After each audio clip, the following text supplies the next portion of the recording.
Sudah, Pak.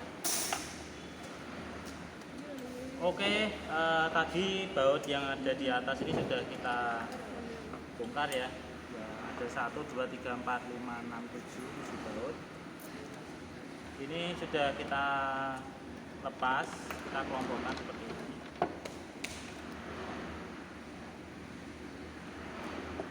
Setelah bautnya kita lepas, maka bagian atas karburator ini bisa kita angkat seperti ini.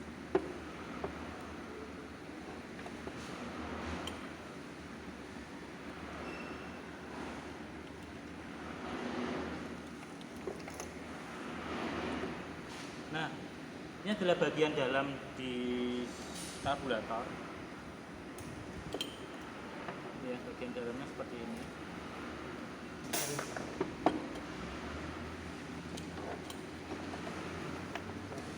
Kita akan mulai dari sistem pelampung. Ini adalah bentuk dari sistem pelampung karburator.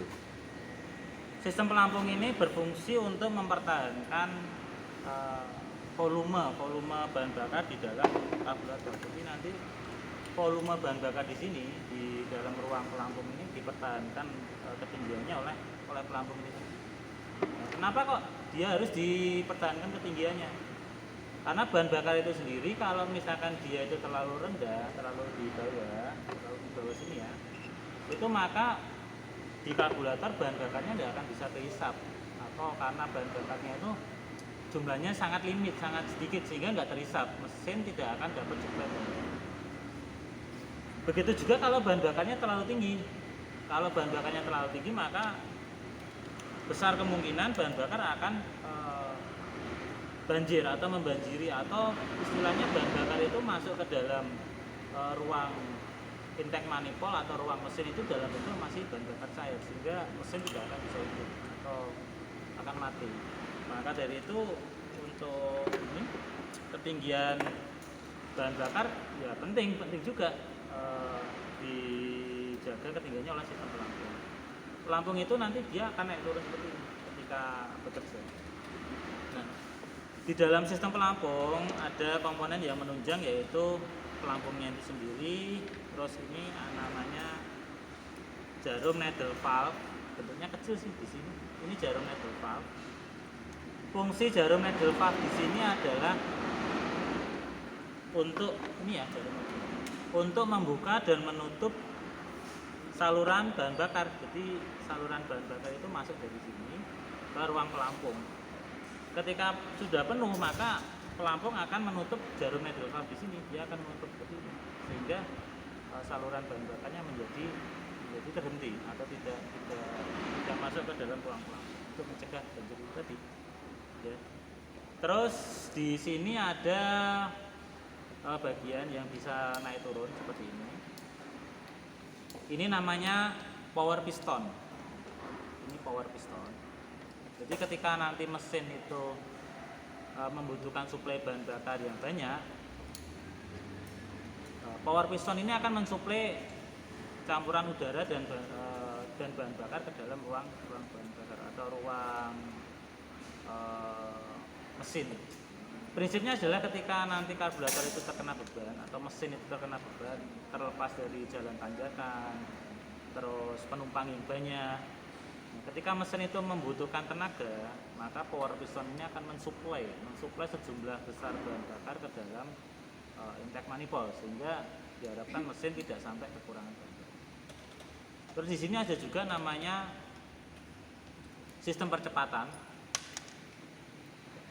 Ini ya sistem percepatan, bentuknya seperti ini. Nah, sistem percepatan itu adalah nama lainnya sistem akselerasi ya, percepatan.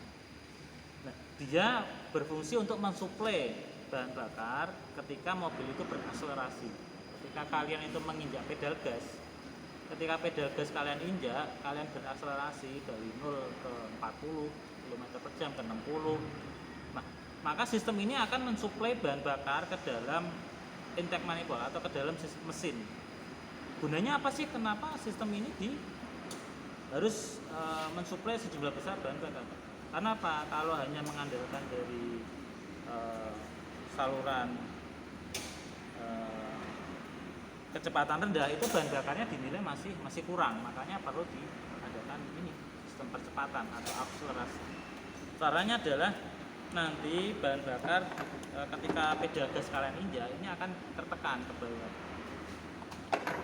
akan mendorong piston outlet, terus bahan bakar akan disemprotkan oleh main nozzle di sini. Ini ada nozzle kecil. Itu akan bahan bakar akan disemprotkan. Bentuknya apa sih? Bahan bakar cair. Jadi kalau power piston ketika dia bekerja, maksud saya akselerasi, ketika dia bekerja sistem akselerasi yang disemprotkan adalah bentuknya bahan bakar cair. Loh, kenapa dengan bahan bakar cair mesin nggak mati misalkan? Ada pertanyaan seperti itu. Karena yang disemprotkan hanya bahan bakarnya terbatas, jadi jumlahnya sudah diukur di sini. Jadi nggak akan ketika sistem akselerasi itu bekerja nggak akan membuat karburetor ini jadi bensin. Jadi dia menyemprotkan bahan bakar supaya apa? Supaya ketika berakselerasi itu tenaganya nggak hilang. Masih di sini, ini ada dua lubang. Ini karburator double barrel, maksudnya dua lubang. Di sini ada dua lubang ya, lubang satu, lubang dua. Ini adalah air vent tube atau saluran untuk membuat di sistem pelampung ini tidak vakum.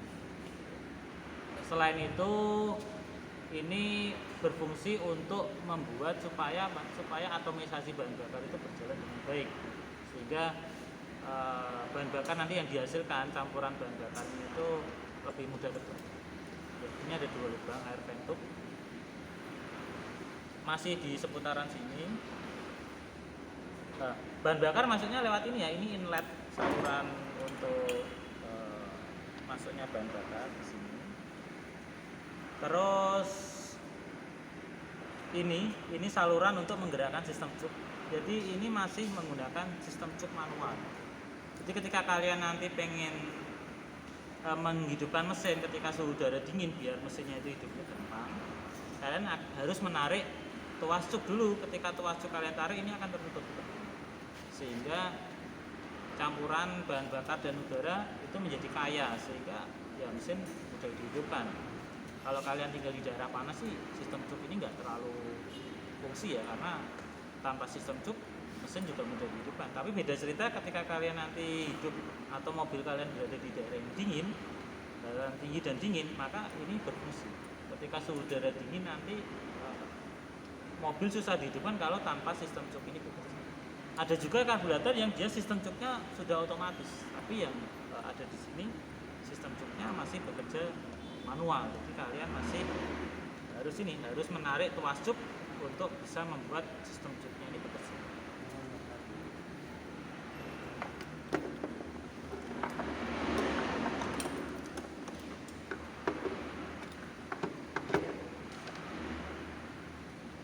Kita berlanjut. Di sini ada katup solenoid. Saya lepas dulu. Ini adalah katup solenoid. Di sini ada katup solenoid yang kebetulan saya ambilkan yang ini dua kabel ya, yang satu plus dan satu minus. Membedakannya mana yang plus mana yang minus gampang. Yang warnanya hitam polos seperti ini yang minus. Yang warnanya hitam ada strip kuning ya kalau di sini ya, itu yang plus. Jadi jangan sampai kebalik.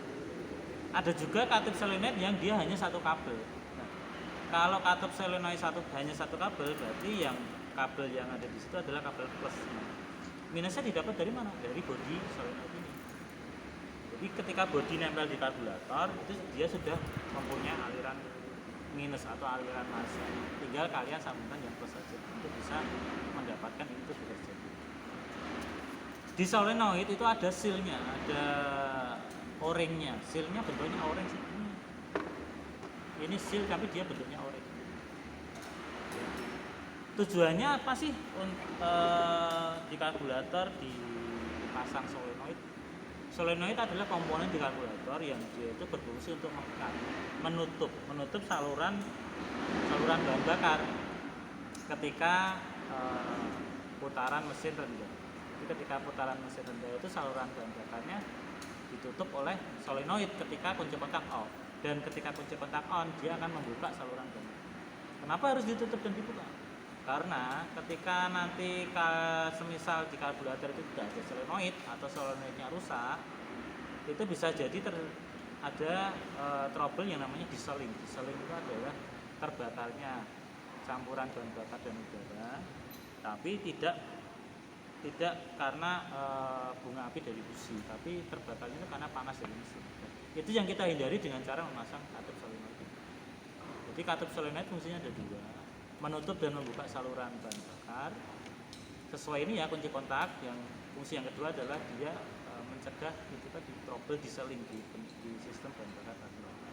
Kalau mobil sekarang mungkin menggunakan sistem injeksi ya, yaitu nanti ceritanya berbeda.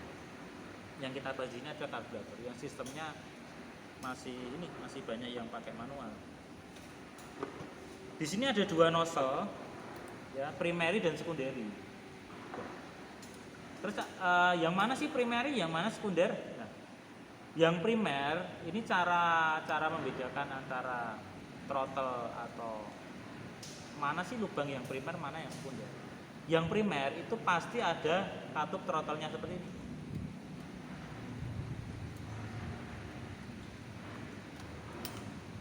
Bisa dilihat ya katup throttle-nya membuka.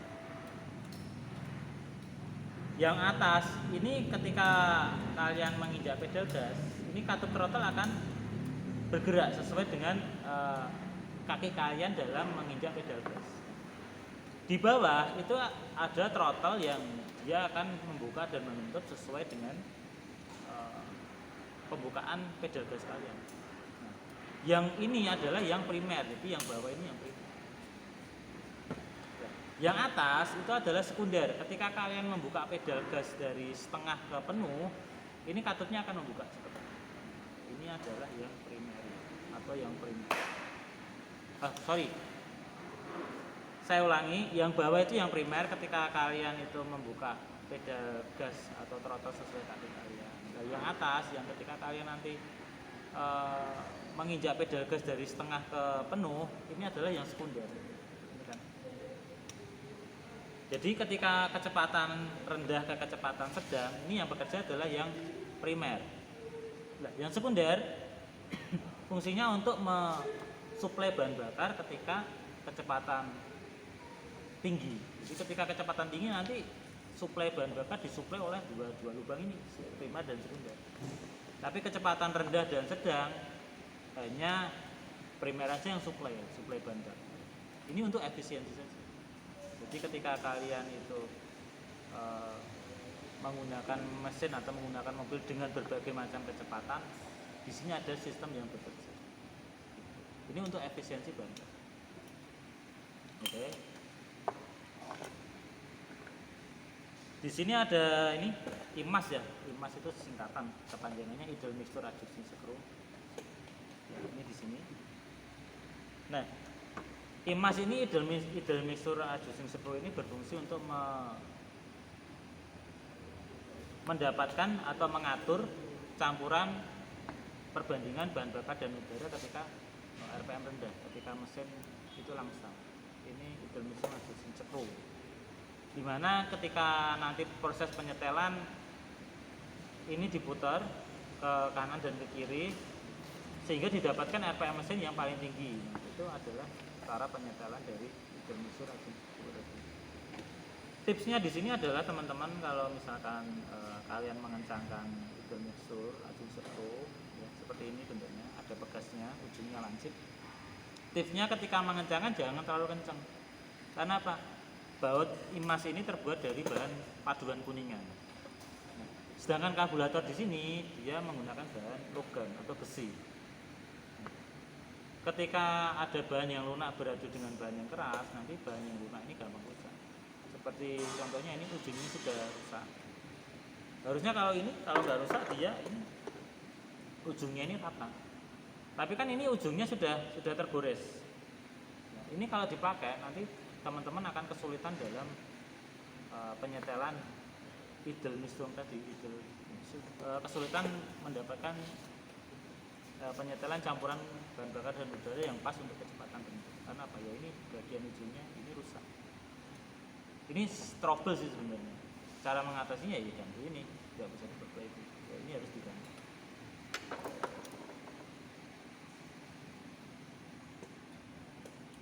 Lanjut, ini adalah baut untuk menyetel stasioner atau menyetel RPM.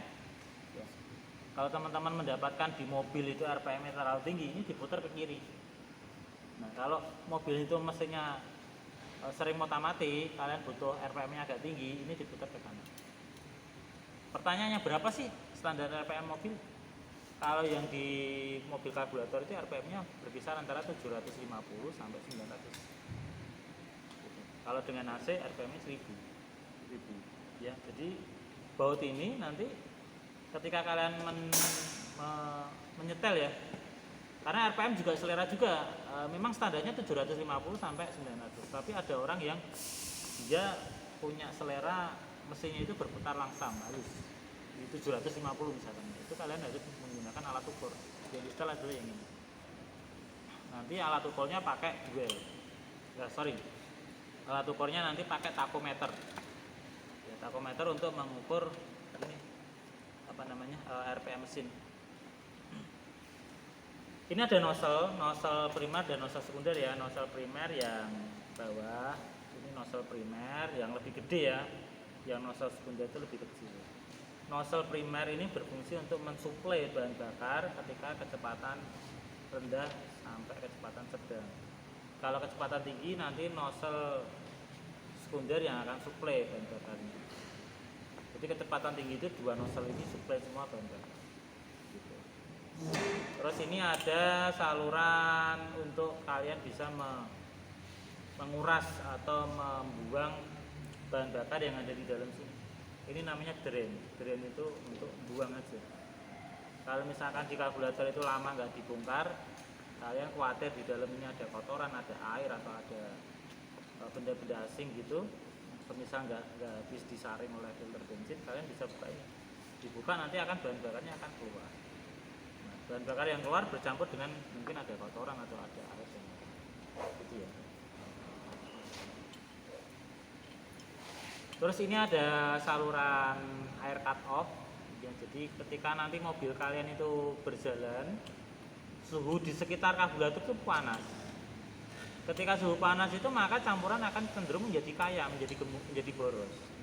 Tujuan ini adalah ini akan mengalirkan udara ke bagian dalam karburator sehingga untuk menetralisir atau menambahkan udara ketika suhu di sini sangat panas, untuk membuat campurannya itu menjadi mendekati ideal. Terus ini ada saluran kecepatan rendah atau istilahnya untuk mensuplai bahan bakar ketika ketika RPM itu rendah di sini. Terus di bagian belakang itu ada lubang kecil, itu lubang sebagai tempat keluarnya bahan bakar ketika mesin berputar RPM rendah.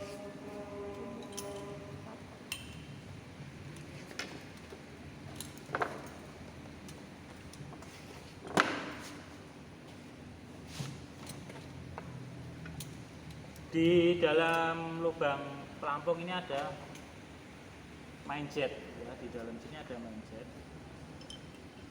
Main jet ini untuk sebagai tempat mengalirnya bahan bakar ketika kecepatan itu kecepatan sedang ke kecepatan tinggi. Ya, jadi untuk membantu memproses pengkabutan bahan bakar, di dalam sini ada main jet. Oke, ada dua.